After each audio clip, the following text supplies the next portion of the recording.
ሰላም ጤና ይስጥልኝ እንደምንውላችሁ አደራችሁ ክቡራትና ክቡራን የኦሪት ክፍል ተከታታዮች በያላችሁበት ሰላማችሁ ይብዛ። እንግዲህ ዕለተ ሰኞ ሲሆን በዳስ በዓል ዋዜማ ወይም ደግሞ በስኮት በሐግ ስኮት የዳስ በዓል ዋዜማ እንገኛለን ማለት ነው። በዚህ አጋጣሚ ሁላችሁንም መልካም የዳስ በዓል ሐግ ስኮት ሰመያ እያልሁኝ አንዳንድ ነገሮች ትንሽ ማለት እወዳለሁ። ከዛ በፊት ግን እንዴት ነው የሚሉትኝ በአገሬው አባባል የምላስ ወለምታ በቅቤ አይታሽም ይላሉ። የምስል ወለምታስ በምን ይታሻን ማለት ነው።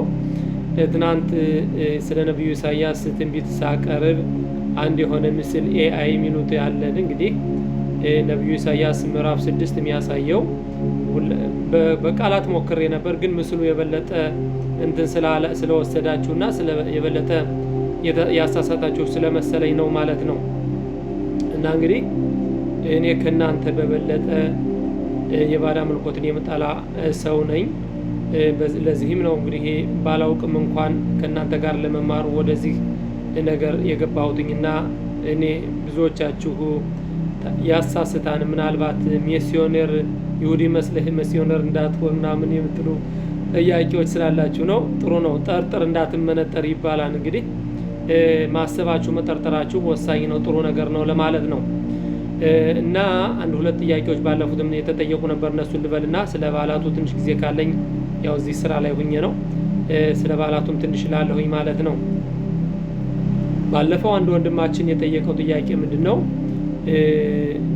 የእስራኤል ልጆች ወንድ አንድ ይሁዲ ኦሪት ሁለተኛ ሴት እንዲያገባ አይከለከልም ብዬ ባስተማርኩት ትምህርት ላይ የጠየቀው ጥያቄ ወንድማችን ምንድን ነው? እኛ ታዲያ ከእስላሞች በምንድን ነው የምንለየው የሚል ጥያቄ ጠይቋል። እንግዲህ እንደ ሁኔታው እስላሞች ብዙ ሴቶች ይፈቀድላቸዋል። ሌላ ደግሞ እስላሞች በአንድ አምላክ ነው የሚያምኑት እንደ ሁኔታው እና እኛና እነሱ በምን ነው የምንለያየው የሚል ነው። መጀመሪያ ደረጃ የእምነቱ ዋና መሰረት የአይሁድ እምነት ነው። ከዛ እየኮረጁ ከዛ እየቀዱ ነው የራሳቸውን እምነት ሌሎቹ ህዝቦች ያቆሙት ማለት ነው። እኛና እስላሞች የምንለይበት ሌላው ደግሞ የጨረቃ አቆጣጠርም ደግሞ ከኛ ጋር ይመሳሰላሉ። እና እንግዲህ በመጀመሪያ ደረጃ የእስልምና እምነት የባዕድ አምልኮት አይባልም፣ በአንድ አምላክ ነው የሚያምኑት። ይሁን እንጂ ያን አንድ አምላክ የሚያዝዘውን ትእዛዝ ማን ሰጣቸው? ይሄ ነው። አንድ አምላክ አለ። ይሄ አንድ አምላክ የዓለም ፈጣሪ የሰጠው ትእዛዝ አለ። ይህ ትእዛዝ ደግሞ ለአንድ ለእስራኤል ልጆች ነው የተሰጠ። በጊዜው ትንቢት ፈጣሪ አምላክ ትንቢት ከሰው ልጆች ጋራ ትንቢት ሲናገር ስለነበር በትንቢት ሁኔታ ፈጣሪ አምላክ ለእስራኤል ልጆች መጀመሪያ በሙሴ ከዛም በቀጣዩ ነቢያቶች መመሪያውን አስተላልፏን ማለት ነው። ከዛ ወዲህ ግን መጀመሪያው ቤተ መቅደስ ከፈረሰና ትንቢት ከተቋረጠ ወዲህ ለአሕዛብም ሆነ ለይሁዳውያን አጠቃላይ ለሰው ልጆች ትንቢት ተቋርጧል። እንግዲህ ነቢዩ መሐመድ መጣ የተባለ ደግሞ ከዛሬ 1400 ዓመት በፊት ነው። ስለዚህ በዚህን ጊዜ ትንቢት የለም። ለአይሁድም ሆነ ለዓለም ለጠቅላላ ለአሕዛቦችም ቢሆን ትንቢት አልነበረም። በዛኔ ግን ትንቢት በነበረበት ጊዜ እንደምናውቀው አሕዛቦችም ትንቢት ሲናገሩ ነበር።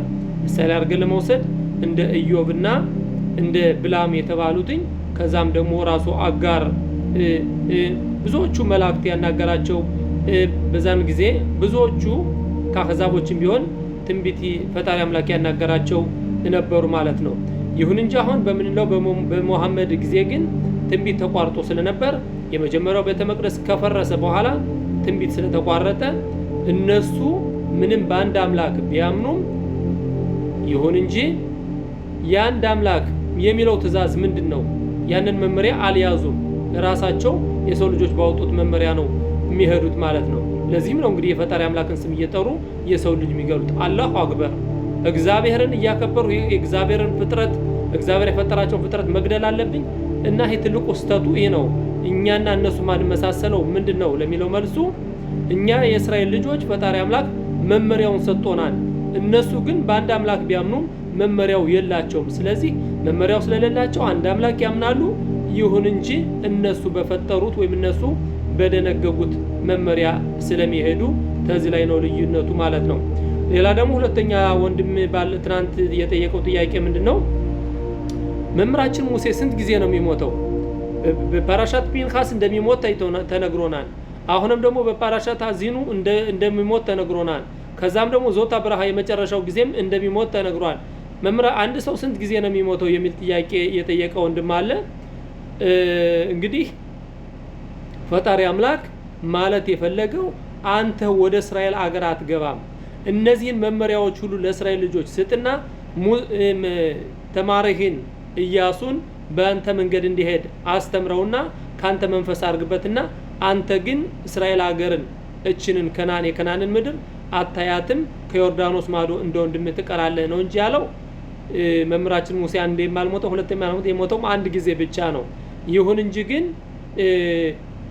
አስቀድሞ አሁን ለምሳሌ አንድ ሰው ይህን ስራ ፈጽምና ወደ ቤት ትሄዳለህ፣ አሁንም ይመጣና ያን ዳይሬክተር አሁንም ይህን ስራ አጠናቅና ወደ ቤት ትሄዳለህ፣ ልክ እንደዚህ ማለት ነው አላል። ምሳሌ ነው አድርጌ ያቀረቡትኝ። ፈጣሪ አምላክም ደግሞ መምህራችን ሙሴን በዚህ መልኩ ይህን አድርግና እንደ ወንድምህ ወይም እንደ ወገኖች ትከማቻለህ፣ ይህ ማለት የእስራኤል ልጆች ወደ እስራኤል ምድር አታገባቸውም ማለት እንጂ መምህራችን ሙሴ የሞተው አንድ ጊዜ ነው ለማለት ነው። ይህን ይመስላል የሁለት ወንድሞች የጠየቁት ጥያቄ። ስለ ነብዩ ኢሳያስ በሚቀጥለው ሳምንት ከባላቱ ከስኮት በኋላ እንመራለን። እንግዲህ ከገባው በኋላ ባለፈው አመት ተምረናል። ግን ስለ ስኮት ትንሽ ልበል። እንግዲህ የዳስ ባህል እንዴት ነው የሚያሳየን? ኦሪት ዘሌዋውያን ምዕራፍ 23 ከቁጥር 33 እስከ 44 ድረስ የሚያሳየው ሸባ ያሚም በስኮት ትሽቡ ማለትም 7 ቀን በዳስ ተቀመጡ። ምክንያቱም የእስራኤል ልጆች ከግብጽ ባወጣዋቸው ጊዜ በዳስ አስቀምጫቸዋለሁና ለዘላለም የዘላለም ስርዓት ይሆናችሁ ለልጆቻችሁም አስተምሯቸው ሲል ከኦሪት ዘሌዋውያን ምዕራፍ 33 እስከ 43 ሰፋ አድርጎ ያሳየናል። ከዛም ደግሞ እንግዲህ እነዚህን አሁን በስዕል የምናያቸውን እንደ የትርንጎ መስል የሚባል በአማርኛ የትርንጎ ፍሬ እንዲሁም ደግሞ የአራባ ቅጠል አዳስ የሚባል እና ደግሞ የዘንባባ ቅጠሎችን አድርጋችሁ አወዛውዙ ሲል ይነግረናል።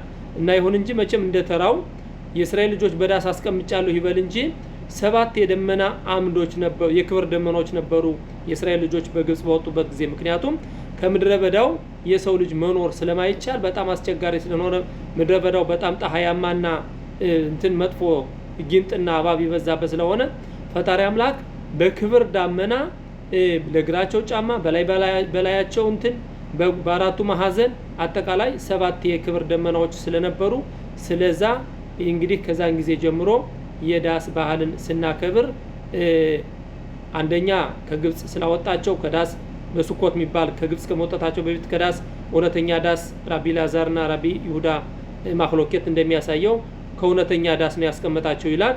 ሁለተኛ እነዚህ 7ቱ የክብር ደመናዎች ስለነበረ ይህን ይመስላል የስኮትን የዳስን ባህል የምናከብረው በዚህ ነው። እና እነዚህን ነገሮች እያወዛወዝነን ባላቱን እናከብራለን። አፍታራ ደግሞ ከስኮት የምናነበው እንደምታውቁት ነብዩ ሕዝቅኤል የኻሪታ ያሚም ወይም ደግሞ ስለ ጉግ ማንጉግ ነው አፍታራ የምናነበው። እንዲሁም ትንቢተ ዘካርያስ ምዕራፍ 14ን እናነባለን። ምክንያቱም የመጨረሻው ጊዜ ኻሪታ ያሚም የሚሆነው በዚህ በዓል ነው። የዓለም ጦርነት ጎግ ማንጉግ ወይም አርማዲዮን የምንለው የሚጀምረው በዚህ በስኮት በዓል ነው። ከዛም በኋላ ፈጣሪ አምላክ የስኮትን በዓል ማክበር ለማይመጡ ባለፉት አመታት ተምረነዋል፣ ለማይመጡ ዝናብ አይዘንብላቸውም ይላል። ይህን ይመስላል። መልካም የስኮት በዓል ይሁንላችሁ። በያላችሁበት የዓለም ክፍል መልካም የዳስ በዓል ይሁንላችሁ እላለሁ። ወንድማችሁ ጋሻው ወርቁ ነኝ ከሆሎን። ሰላም። መልካም የዳስ በዓል ይሁንላችሁ።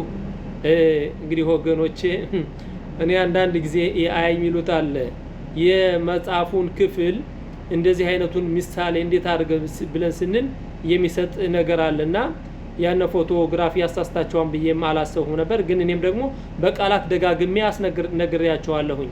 ምክንያቱም በዚህ ተሳሳታላችሁ ብዬም አላሰብኩም ነበር። ይሁን እንጂ በሚቀጥሉት ጊዜ ሌላ ፎቶግራፎችን ሳንጨምር ምዕራፉን ብቻ በክትትል እንማራለን። በድጋሜ መልካም የዳስ ባህል። ሰላም ሁኑልኝ። እወዳችኋለሁ።